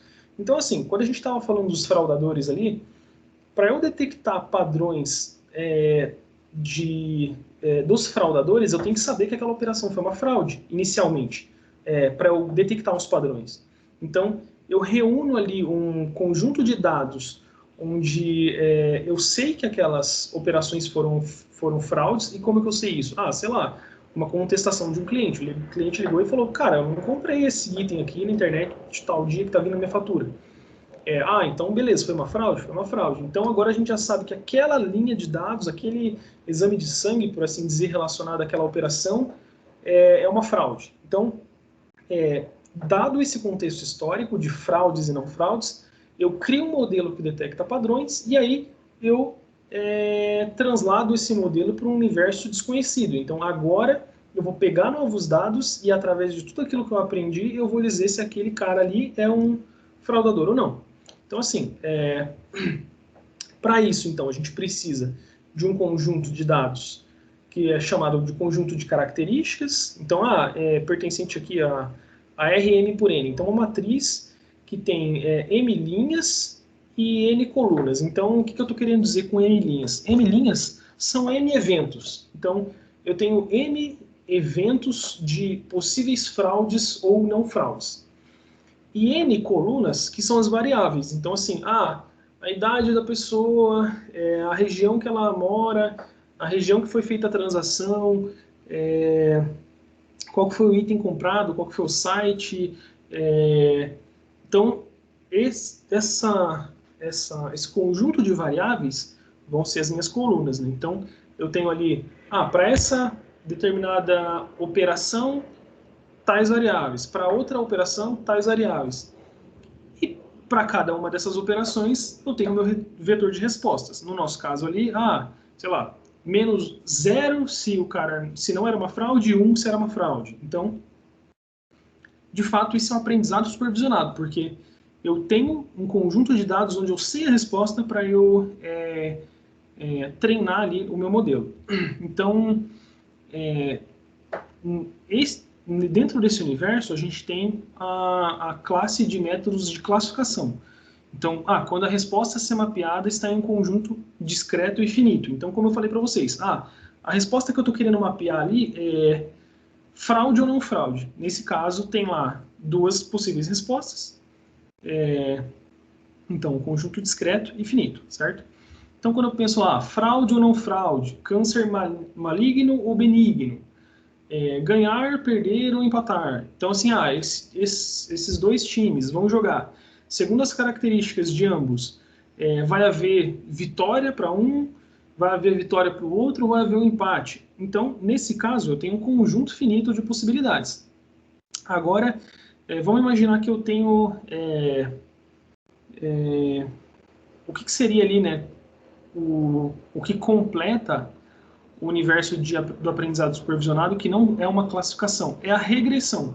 E o que seria uma regressão? É quando o meu conjunto de dados é infinito.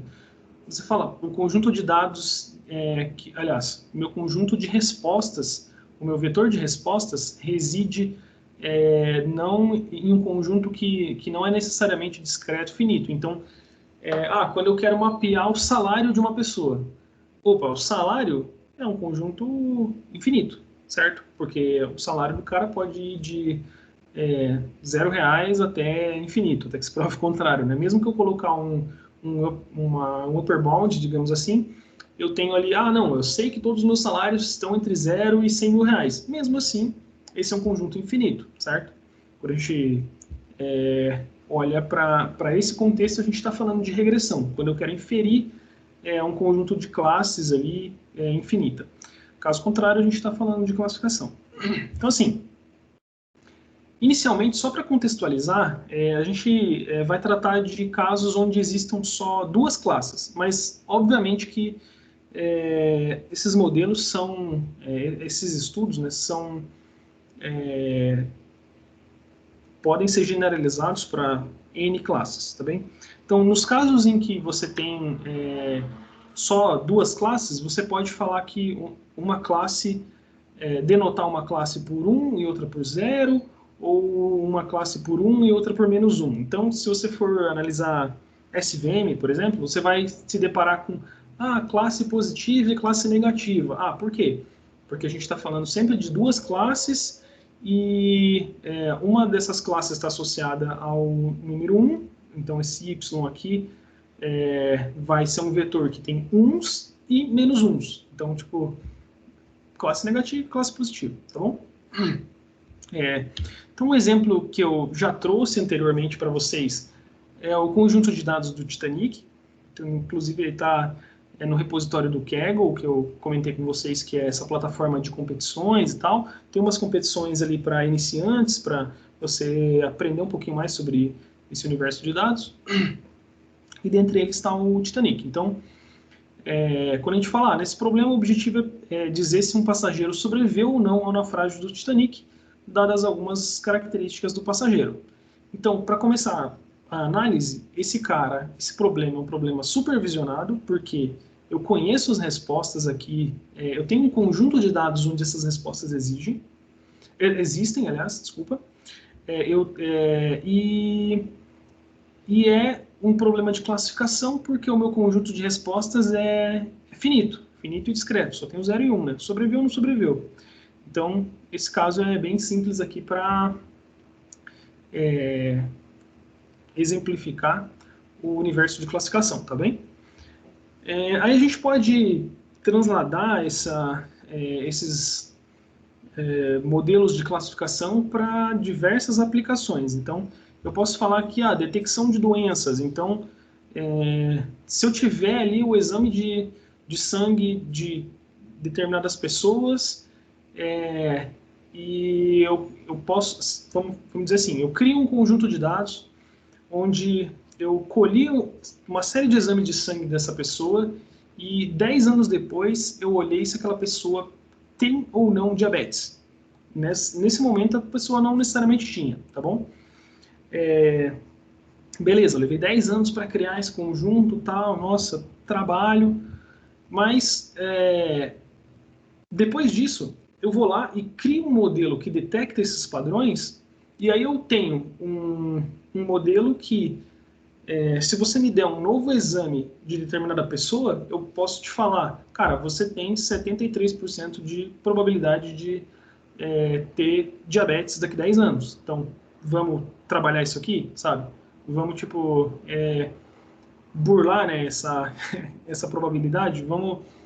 será que... quais são as variáveis que mais impactam aqui? A variável que mais impacta é esse cara do exame aqui, que está relacionado a, sei lá, hemoglobina glicada, que está relacionado a sua taxa de açúcar no sangue dos últimos 3 meses. Então, vamos consumir menos açúcar, que é meio óbvio, sei lá. E esse outro cara aqui que diz a quantidade de horas semanais de atividade física. Então, vamos fazer atividade física para poder sair dessa regra, tipo, diminuir essa probabilidade de vir a ter diabetes. Outro ponto é a análise de sentimentos. Então, como a gente estava falando de dados não estruturados, eu posso pegar um áudio de uma pessoa e analisar o sentimento atrelado àquele áudio. Então, segundo a entonação dela, segundo as pausas que ela fez, será que o sentimento atrelado àquela comunicação foi positivo, foi neutro, foi negativo? Tipo, tiveram uma conversa entre duas pessoas e teve muita interseção entre as conversas. E, geralmente essas interseções estão associadas a picos do tom de voz, por exemplo. Então, poxa, você começa a inferir que houve uma discussão ali, uma pessoa tentando atravessar a outra na comunicação, muito provavelmente esse sentimento foi negativo. Então, assim, estou dando uma regra aqui meio boba, mas esse tipo de coisa que a gente consegue fazer. Obviamente, explorando padrões muito mais complexos do que esse que eu citei, né? Então, detector de spam, quando o seu Gmail coloca ali um monte de e-mails na caixa de spam, de certa forma, o que ele está fazendo é olhar para aquele e-mail assim, ele já tem uma base de dados gigantesca de pessoas que foram lá e falaram, esse cara aqui é spam, esse cara aqui é spam, esse cara aqui é spam. E ele começa a olhar, esse tipo de estrutura aqui é spam, então, esse tipo de e-mail, esse tipo de do endereço de e-mail, né? esse tipo de comunicação, link, essa imagem, e aí ele passa um modelo em cima daquele e-mail e fala, esse cara é potencialmente spam, vou colocar na caixa de spam. Pode ser que seja um spam para mim, pode ser que não seja um spam para você. À medida que você olha para aquele e-mail e fala, ei, caramba, isso aqui não é um spam não, e você flaga ele como um não spam, o modelo vai se personalizar segundo a sua utilização, né? Esse tipo de modelo aqui não, esse tipo de viés aqui não é spam para ele, mas é para o Kleber, entendeu? E detecção de imagens, por exemplo, quando a gente olha para dados não estruturados também, né? Eu não estou falando de uma tabela, que eu estou falando de uma imagem. Então, conseguir detectar carros, bicicletas, tal. Até, inclusive, eu quero falar um pouquinho sobre a aula da semana que vem. A aula de, assim, a gente não tinha falado sobre, a gente tinha comentado um pouco sobre um encontro falando sobre aplicações de ciência de dados e tal. Essa aula está sendo programada para terça-feira que vem. Então, fora do horário de aula, né, e tal, enfim. E a ideia é que eu mostre para vocês, né, eu não, né, trazer pessoas que possam apresentar aqui alguns trabalhos que eles estão desenvolvendo, e alguns deles, pelo menos um deles, eu sei que passa pela detecção de objetos em vídeo e tal, super interessante. Então acho que vai enriquecer aqui esse universo de aplicações, tá bem? Até aqui alguma dúvida, pessoal? Tem horário já essa aula de terça? A ideia é que ela seja no mesmo horário da nossa aula, das 5 às 7. Assim, se tiver, assim, como a aula é gravada, é natural que existam pessoas que não possam vir, tá tudo bem. Acho que não posso cobrar aqui a presença de vocês, mas eu peço, de certa forma, engajamento do tipo, se vocês puderem vir, vai ser muito legal, vai ser uma coisa extra, mas vai enriquecer bastante, tá bom? Beleza. E, assim, eu até peço que, se algum de vocês não possa, me avisem, tá bom? Assim, eu sei que isso não é uma obrigatoriedade, mas é mais para eu poder mensurar, de fato, quantas pessoas vão estar e até para, sei lá, não vem ninguém e aí eu convidei pessoas, né? Aí fica meio chato, tá bem?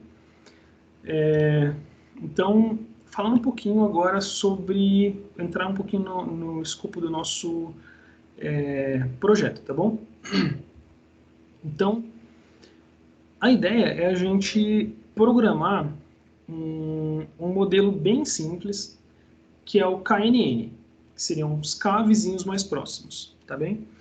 Eu vou falar um pouquinho sobre ele aqui, e aí, à medida que a gente for falando, eu vou deixar mais claro o que de fato eu quero. Esse projeto eu estou pensando para vocês entregarem. É coisa simples, poderia ser até, de certa forma, um exercício da lista, vamos dizer assim, né? Mas eu acho que eu vou pedir para vocês entregarem ele daqui 2 semanas, então já vai estar fora do horário da aula, mas está tudo bem, eu dou os feedbacks para vocês e tal, fora do contexto das aulas, tá bem? Mas assim, qual que é a ideia aqui? Vamos imaginar que a gente tem um conjunto de dados daquela mesma forma que eu falei para vocês, uma matrizona e os nossos rótulos. Mas aqui eu vou estar falando, eu vou estar pegando a cada linha daquela matriz e vou estar chamando de xizinho, xi.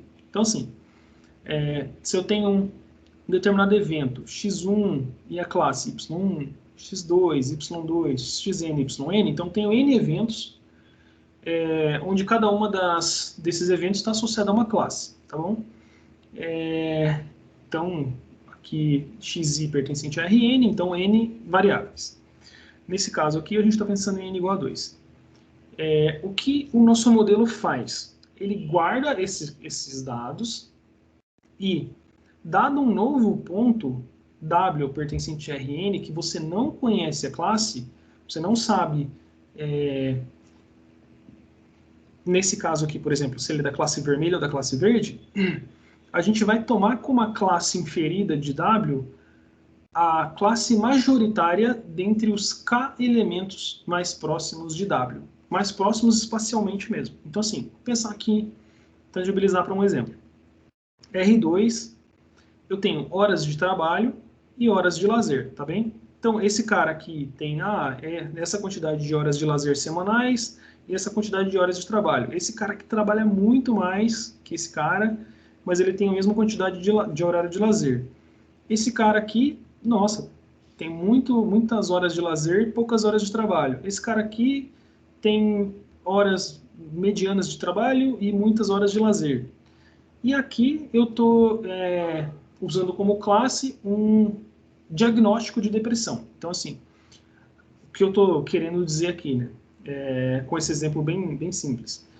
Pessoas que, no geral, trabalham muito ou que têm poucas horas de lazer são mais propícios à depressão do que as que estão no conjunto complementar. Eventualmente vão ter pessoas que trabalham muito, mas que não são diagnosticadas com depressão, tá bom? Então, assim, não é uma regra ali tão simples quanto... Assim, aqui esse conjunto é bem simples de separar, né? A gente poderia separar só com a variável horas de lazer, mas a ideia é que você tem duas classes e se eu tenho um novo cara aqui, que eu não fiz o diagnóstico, eu não passei por um especialista diagnosticando esse cara com depressão ou não, o que eu vou fazer? Tomando K igual a 3, e esse K ele é um parâmetro que pode ser definido pelo usuário, então posso falar 3, 10, 20. O que o modelo vai fazer é olhar para os caras que estão mais próximos desse ponto aqui e falar, poxa, dos 3 vizinhos mais próximos dele, 2 estão diagnosticados com depressão e 1 não. Então, a classe majoritária dentre os vizinhos mais próximos é a vermelha. E, nesse caso, eu vou inferir a classe desse cara como sendo a classe vermelha, tá bem? Então, assim, é como se fosse o seguinte, Kleber, mas o que você vai fazer com isso? Então, vamos imaginar que eu tenho um processo muito caro para determinar se uma pessoa se ela tem um diagnóstico de depressão ou não. E aí, esse modelo poderia ser uma simples triagem. Então, me fala aí essas duas variáveis, eu vou fazer uma triagem para você e vai dar lá. Olha, esse cara aqui é um potencial diagnosticado com depressão. Então manda ele para o outro fluxo lá, que é mais caro, para detectar de fato esse diagnóstico. Não, esse cara aqui, ele não está diagnosticado com... ele não tem uma inferência de diagnóstico de depressão. Então não precisa mandar ele para esse fluxo mais caro. Tá bem? Acho que é só um ponto aqui, só um exemplozinho para a gente tangibilizar aqui esse universo. Obviamente que não são necessariamente só duas variáveis que a gente vai trabalhar, a gente vai trabalhar com N variáveis, tá bom? Então, qual que é a ideia desse modelo, né? Então, você vai ter vamos imaginar que você está com esse conjunto de eventos aqui e as classes. A ideia é, dado um novo ponto, W, esse W, aqui eu estou falando W pertencente a RM, então, desculpa, o pessoal está falando RN, né? Em RM, então, M variáveis. Então, eu tenho N objetos e M variáveis para cada um dos objetos. Se você me der um novo vetor de características em RM, o que eu faço? Eu calculo as distâncias desse novo vetor aos pontos que eu conheço, encontro os K elementos mais próximos desse W e verifico qual a classe majoritária dentre esses elementos. É simples, é tão simples quanto isso, tá bem? Então, o projeto final basicamente consiste em criar uma função que infere classes de objetos baseado nesse modelo, KNN, tá bom? Então, para isso, a ideia é vocês criarem uma função que recebe uma base de atributos, então, uma base de atributos do tipo x em Rn por m, então, n eventos com m características, tá bom? Cada uma dessas linhas é um evento. onde cada linha é um objeto, um vetor de classes, y pertencente a Rn. Esse vetor de classes aqui a gente está supondo que ele é discreto, finito e tal, né? E um vetor novo, até peço desculpa pela anotação aqui, deveria ter chamado de W, mas e um vetor novo em Rm, e ele retorna qual é a classe inferida desse novo vetor aqui, tá bom? Então eu tenho lá, esse cara aqui com essas características é da classe 1, esse cara é da classe 2, esse cara é da classe 3. Esse cara novo, que eu não sei a classe, ele vai ser a classe majoritária dentre os vizinhos mais próximos. Isso pode ser... existem N aplicações para esse modelo de KNN. A gente pode, como eu falei, verificar criar um vetor de características associados à comunicação de uma ligação, e falar, olha, essa comunicação está mais próximo daquela, e aquela a gente rotulou manualmente que é negativa. Então, muito provavelmente essa é uma ligação com sentimento negativo. Mas vamos trazer mais robustez, vamos olhar para as, sei lá, 7 ligações mais próximas nesse vetor de características, e aí definir se os caras são ou não de sentimentos positivos, negativos, enfim. Para fazer o teste dessas... para ver se está performando de fato ou não, e aí é legal vocês terem isso na manga, né? Tipo, fazerem os testes em cima desse conjunto já de dados. A ideia é vocês realizarem os testes para ver se o seu código está performando, utilizando o conjunto íris que a gente tratou na semana passada. Então, assim, o conjunto íris ele tem 150 elementos dispostos em 3 classes, setosa, virgínica e versicolor. Então, são 3 flores distintas, e cada uma dessas flores tem ali as suas características, que é comprimento da sépala, comprimento da pétala, largura da sépala, largura da pétala. Então, imagine esse ponto, cada uma dessas flores em R4, e lá a classe dela, íris setosa, íris versicolor, íris virgínica.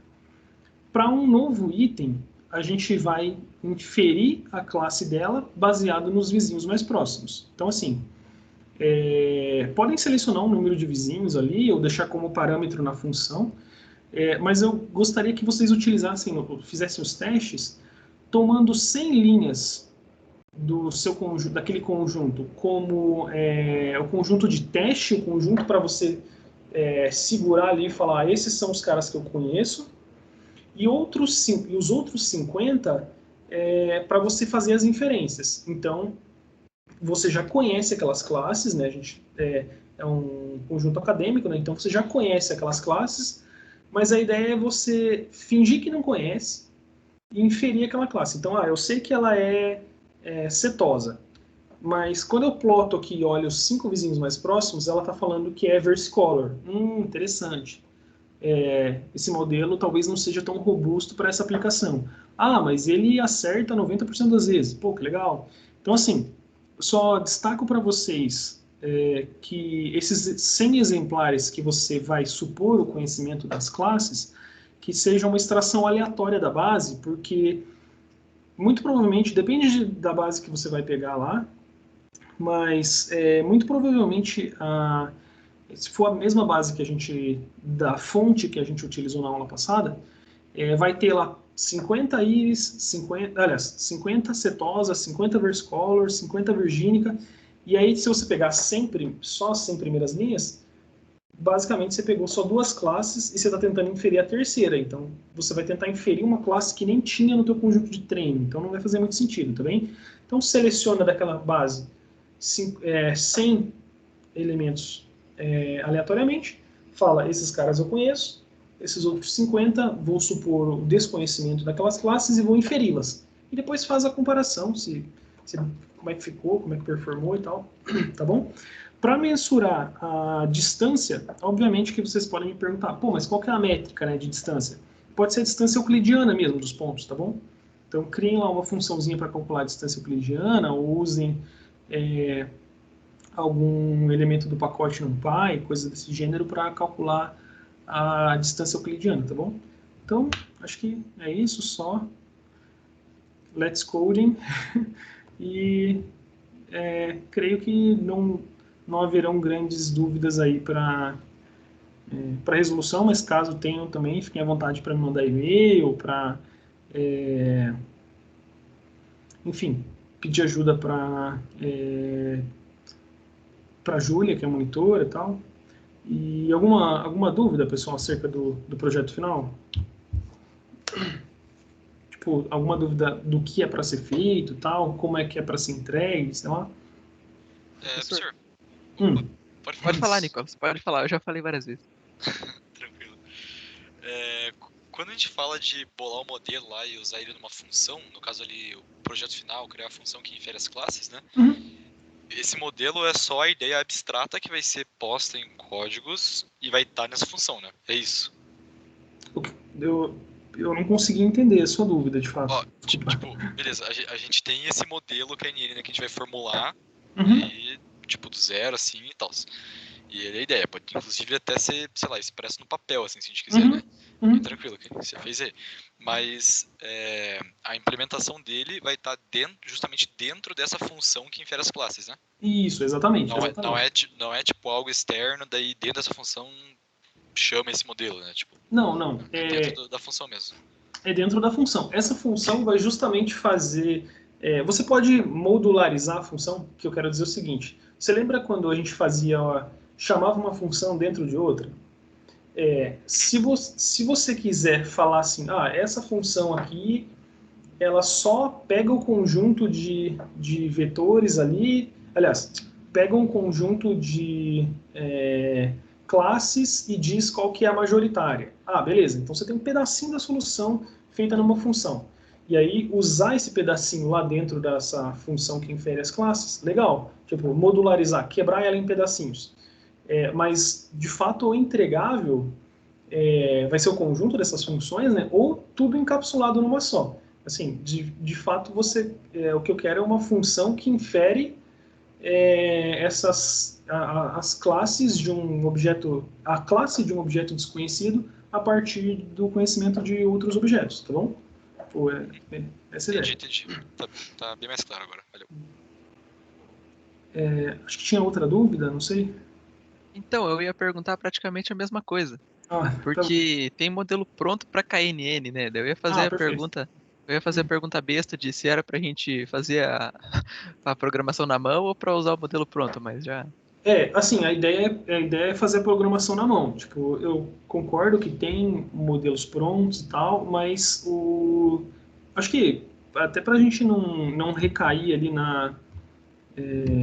como é que eu posso dizer? A gente de fato está entendendo o que está por trás daquele modelo e tudo mais. O legal é a gente implementar ele sem utilizar nenhum modelo pronto, né? Eu concordo com você. Lá tem um pacote chamado sklearn do Python que em uma linha você chamou o KNN e beleza. Mas assim, a ideia é de fato você programar a ideia do KNN dentro de uma função ali sem utilizar esses pacotes, tá bom? Não, beleza. Faz todo sentido. Legal. Mais algum ponto, pessoal? Ficou de dúvida? Eu vou postar tanto a aula, né? A aula vai estar disponível no Teams, mas eu também vou postar lá no canal no YouTube e tal. E vou postar o projeto final como entregável ali, né? Como um exercício na plataforma do FPR Virtual, tá bem? Eu não sei se todo mundo chegou a ver o exercício que eu pedi da aula passada, que seria para sexta, Para para essa essa, sexta, professor. para essa sexta, exato. Todo mundo chegou a ver e tal, tá tudo bem. Não tem, assim, qualquer ponto vocês me falam também, tá bom? Tipo, acho que... Beleza? E é isso. Descompartilhar aqui. Tem uma pergunta ali no chat também. Tá. Só.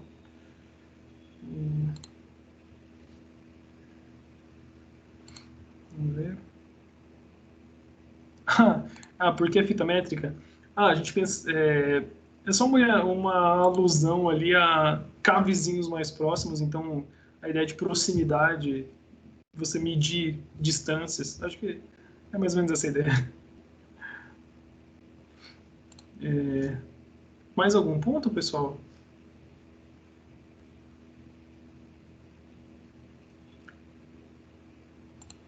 Não? Tá tudo certo? Então, eu vou postar lá no quadro de avisos a questão da aula, né, da terça-feira que vem, mas eu também vou reforçar na segunda. Assim, na segunda eu gostaria de ter uma conversa mais livre, falando um pouquinho, explorando um pouquinho mais sobre essa questão de ciência de dados, como o professor Roberto tinha comentado, para o pessoal que quer saber um pouquinho sobre o meu dia a dia, trazer um pouco desses materiais, né, fazer uma curadoria, vamos dizer assim, de alguns materiais para poder passar para vocês, se adentrarem mais nessa área e tal, e tirar eventuais dúvidas sobre o projeto, tá bom? Então, acho que não vai nem ser uma aula de 2 horas, assim, acredito, né? A expectativa é que não. E aí, na terça, a gente faz uma aula extra ali falando sobre aplicações, tá bom? Acho que é isso, se ninguém tiver mais nenhuma dúvida. Tudo certo? Tranquilo, professor. Acho Então, que sim, beleza. também. Então, fechado então, pessoal. Agradeço aí a presença de vocês e só deixa eu verificar aqui.